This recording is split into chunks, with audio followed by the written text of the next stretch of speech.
Michel Reboul, vous avez écrit L'Immaculée Conception, clé de voûte de la création, un livre magistral, une œuvre magistrale sur la Sainte Vierge, sur le dogme de l'Immaculée Conception, 33 chapitres préfacés par le cardinal Robert Sarra. À qui s'adresse ce livre? À vrai dire, à tout le monde. J'aimerais que tous puissent le lire, c'est-à-dire aussi bien ceux qui sont catholiques et qui normalement connaissent et aiment la Sainte Vierge, parce qu'il y a beaucoup en particulier de citations qu'ils ne connaissent pas et qui leur permettront d'approfondir leur connaissance et leur amour pour Marie. Mais mon désir serait que quelqu'un qui ne connaît absolument pas la Sainte Vierge, que soit éventuellement des protestants qui ont des fausses idées sur la Sainte Vierge, ou des athées, mais qui sont simplement curieux de savoir ce qu'est la Sainte Vierge, lis ce livre. Et en plus, ce livre, en tant que synthèse sur la Sainte Vierge, est aussi une synthèse sur le christianisme. Donc, des gens pourront connaître mieux le christianisme, parce que l'Immaculée Conception, clé de voûte de la création, ça veut dire véritablement que l'Immaculée est au fondement du christianisme. Parce que si elle n'avait pas été immaculée, c'est-à-dire sans tâche, et si elle avait refusé, parce qu'elle était totalement libre, si elle avait refusé l'incarnation du Verbe, il n'y aurait pas eu de création, et donc il n'y aurait pas eu d'incarnation. Parce que Dieu n'a créé le monde que pour permettre au Verbe de s'incarner, et ainsi de permettre aux hommes de s'unir à lui par le Christ, qui est le grand médiateur. Et Marie est la médiatrice entre le Christ et nous, puisque en engendrant son Fils, elle nous a engendrés. D'ailleurs, le Christ, au moment de sa crucifixion, a dit à Saint Jean, « Voici ta mère », mais en lui disant « Voici ta mère », il nous l'a donnée à nous tous. Nous avons la même mère que Jésus, c'est-à-dire la mère de Dieu. Si nous y pensons, c'est absolument fou, quoi. Enfin, c'est tellement extraordinaire. Et d'autre part, le Christ est la tête du corps mystique dont elle est la mère. Et nous sommes les membres de ce corps mystique. Donc nous sommes les enfants de Dieu, et les enfants de Marie et les frères de Jésus-Christ. 33 chapitres, donc, je disais, quel a été le chemin que vous avez suivi pour l'écriture de ce livre? Bon, j'ai fait un plan. Pour que ce soit plus clair, je l'ai fait en 3 livres. C'est-à-dire que le premier livre, c'est sur les privilèges et les dogmes mariaux. Le second, c'est sur l'Immaculée Conception elle-même, la préparation à ce dogme et ce qu'il signifie. Et puis le troisième, ce sont les apparitions centrées sur l'Immaculée Conception. Parce que ce qui est très intéressant, c'est que la Sainte Vierge, elle est notre éducatrice, c'est-à-dire qu'à chaque apparition, elle suit un ordre qu'on pourrait dire pédagogique. Holos, c'est la première apparition centrée sur l'Immaculée Conception. Elle dit qu'elle est le refuge des pécheurs. Le Los, c'est le XVIIe siècle. Elle est apparue, je crois, 58 fois à Benoît Trancurel. Et c'est tout récemment, d'ailleurs, que le père Di Falco a reconnu les apparitions du Los, donc 3 siècles après. Et Benoît Trancurel a été nommé vénérable. Mais donc, il y a eu le Los. Ensuite, vous avez la rue du Bac en 1830, où la Sainte Vierge demande à Sainte Catherine Labouré qu'elle fasse graver une médaille où tout autour il y a l'invocation « Ô Marie conçue sans péché, priez pour nous qui avons recours à vous ». À Lourdes, elle ne dit pas seulement qu'elle est conçue sans péché, elle va beaucoup plus loin. C'était le 25 mars 1854, elle dit « Je suis l'Immaculée Conception », c'est-à-dire que comme Dieu se présente à Moïse en disant « Je suis celui qui suis, je suis l'être éternel », eh bien la Sainte Vierge, son essence, c'est d'être l'Immaculée Conception. Parce que c'est parce qu'elle était immaculée, totalement sans péché dès sa conception, qu'elle a pu devenir la mère de Dieu. Parce qu'il est évident que si quelqu'un avait eu le péché originel, elle n'aurait pas pu donner naissance à celui qui est sans péché, le trois fois saint, celui qui est à la fois fils de Dieu et fils de l'homme, parce qu'il est à la fois Dieu et homme. Donc il y a eu Lourdes en 1854, je suis l'Immaculée Conception. Ensuite, il y a eu La Salette, non, c'était avant La Salette, en 1846, où elle montre qu'il y aura une grande crise de l'Église et que pour éviter cette crise, il faut faire pénitence, sanctifier le dimanche, ne pas dire des blasphèmes sur Dieu, et puis elle annonce un ordre qui sera les apôtres des derniers temps, celui qu'elle avait déjà inspiré à Saint-Grignon de Montfort, qui seront des prêtres extrêmement humbles et très bons. Et si j'ai fait la confusion en mettant La Salette après Lourdes, c'est que La Salette prépare Fatima. Parce qu'à Fatima, dans la troisième partie du secret, parce qu'elle révèle 3 secrets aux enfants, le 13 juillet 1917, Lucie, Jacinthe et François. Jacinthe et François sont morts à 9 et 10 ans de la peste espagnole, mais Lucie a vécu très, très tard, je crois jusqu'à 92 ans, en 2005. Et donc là, elle dit, le premier secret, c'est la vision de l'enfer, et elle leur dit, vous avez vu l'enfer où vont les âmes des pauvres pécheurs. Dieu, pour les sauver, veut instaurer la dévotion à mon cœur immaculé, parce que Dieu a dit qu'il voulait mettre en parallèle, comme complémentaire, la dévotion à son Sacré-Cœur, qu'il a donnée à Sainte Marguerite Marie au XVIIIe siècle, et la dévotion au cœur immaculé de Marie, qui est le dernier remède, a dit la Sainte Vierge à Sœur Lucie.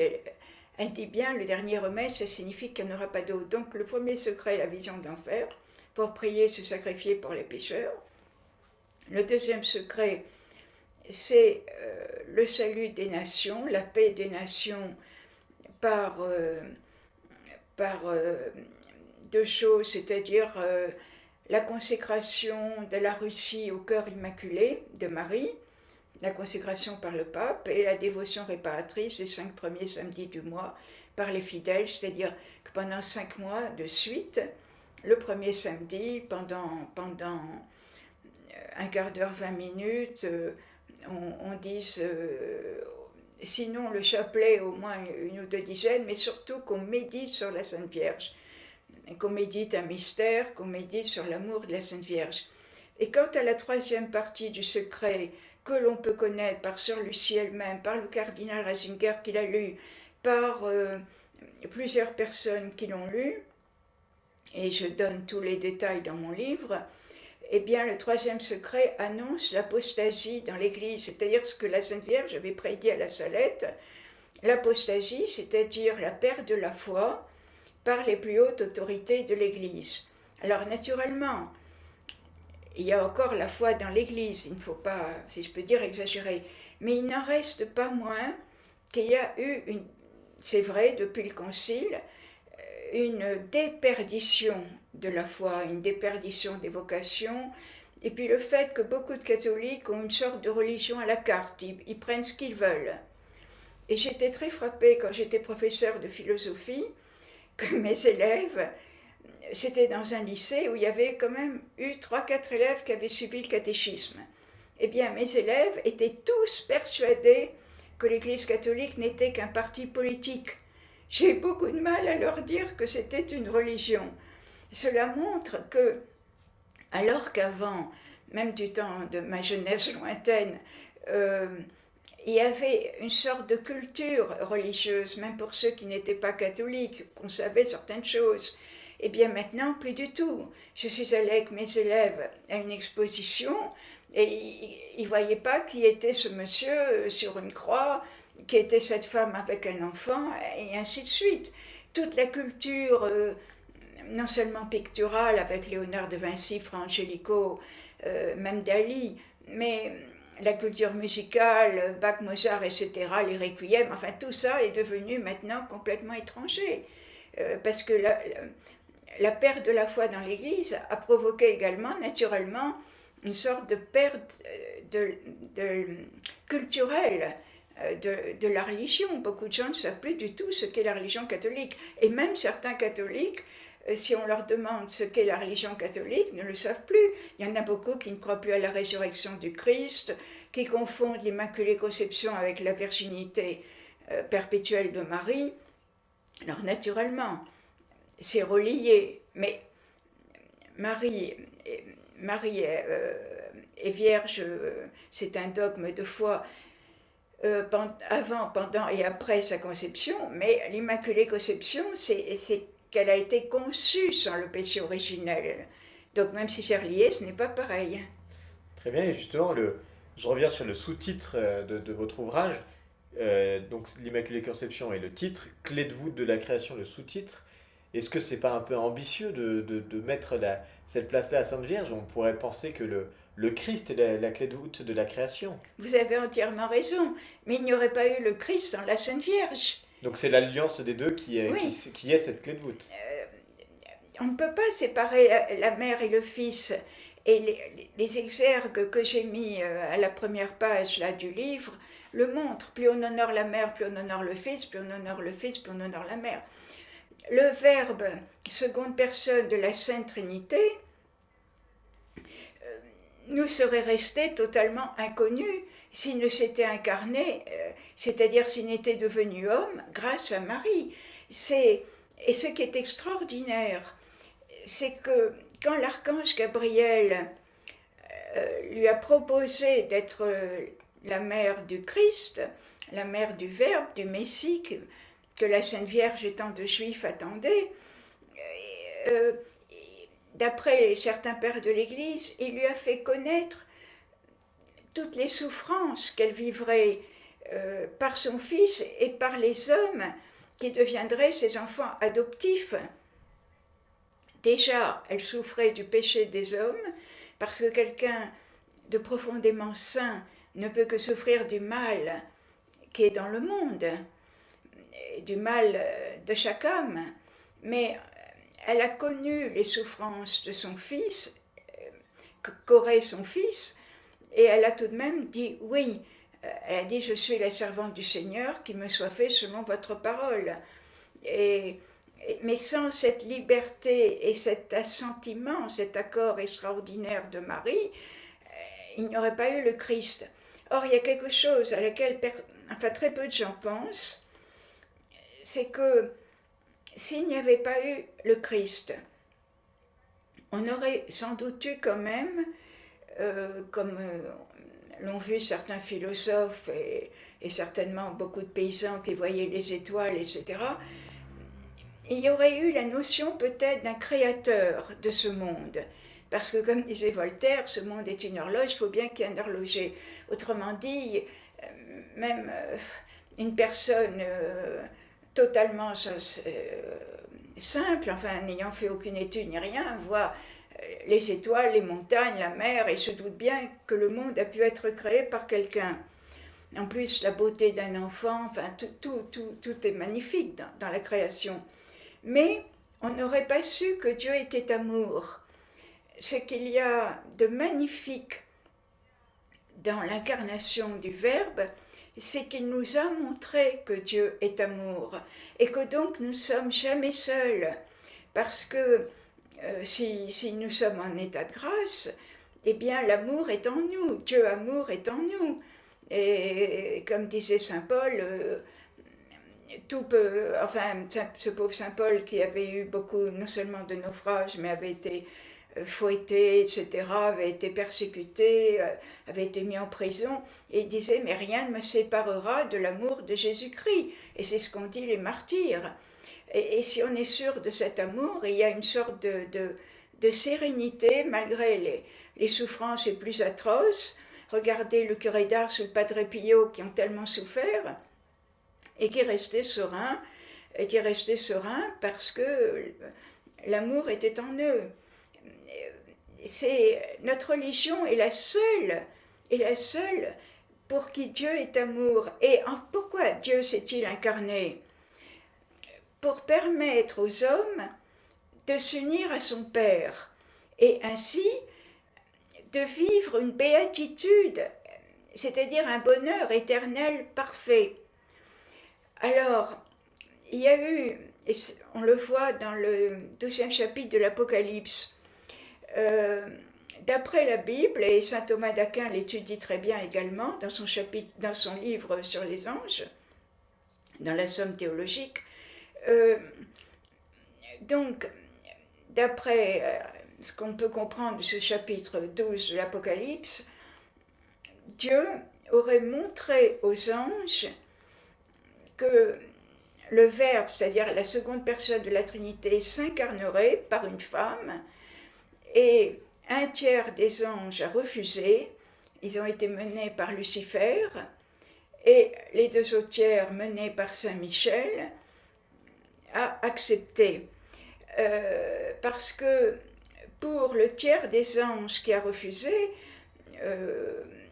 c'était impensable que Dieu pur esprit prenne un corps humain et ensuite puisse souffrir tout ce qu'il a souffert. Mais les autres anges qui ont accepté l'incarnation ont compris que c'était par l'incarnation que, comme dit saint Irénée, Dieu s'est fait homme pour que l'homme devienne Dieu. Alors non pas, comme le croient les bouddhistes, une fusion impersonnelle à Dieu, mais par filiation adoptive, si on peut dire. Le Christ est fils de Dieu réellement, puisqu'il est Dieu lui-même tout en étant homme. Et nous le sommes grâce à Marie, parce que c'est par elle et donc par son Fils que nous sommes les frères de Jésus-Christ, comme dit saint Paul, et que, en nous unissant au Christ, nous pouvons en effet participer à la vie divine. Et en participant à la vie divine, nous aurons, après notre mort, une béatitude totale, la béatitude étant le bonheur parfait, puisque nous serons unis à l'être parfait. Et cet être, alors, naturellement, beaucoup de gens se disent, mais je vais m'ennuyer au paradis, il n'y aura rien à faire, etc.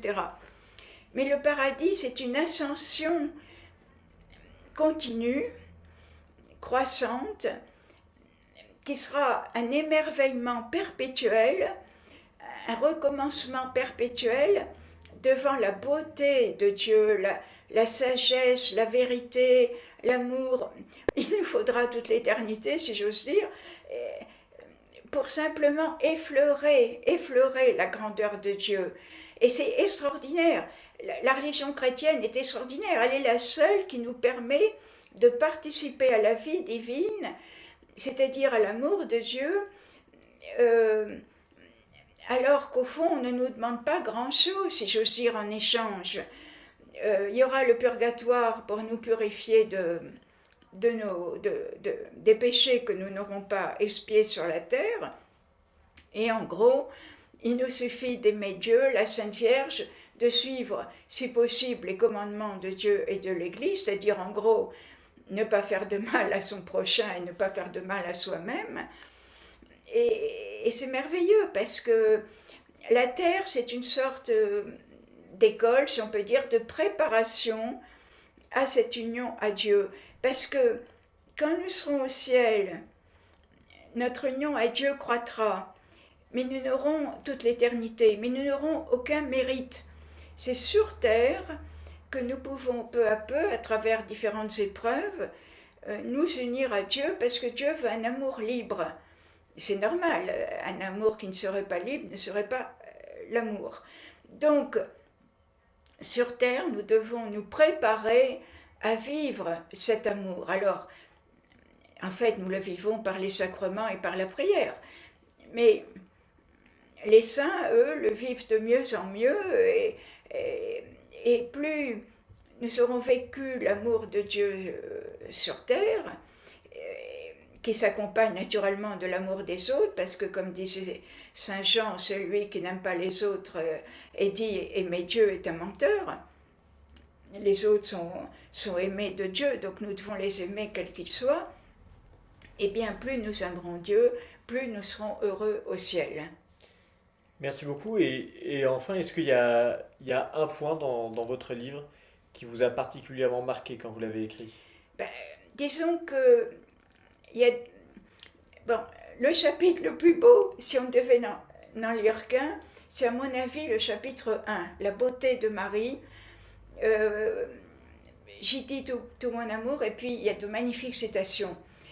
Et puis peut-être les 2 derniers paragraphes, qui sont la clé de voûte de la création en vue de l'incarnation, et à Jésus par Marie. C'était Saint Grignon de Montfort, c'était sa devise, à Jésus par Marie, parce que Marie est médiatrice, co-médiatrice si on veut. Je suis persuadée qu'un jour, il y aura un dogme en 3 parties, si j'ose dire. C'est ce que j'essaie de montrer au début du livre, c'est-à-dire l'Église proclamera Marie co-rédemptrice, co-médiatrice et notre avocate. Parce que Jésus veut que toutes les grâces passent par Marie. Eh bien, écoutez, merci beaucoup. De rien.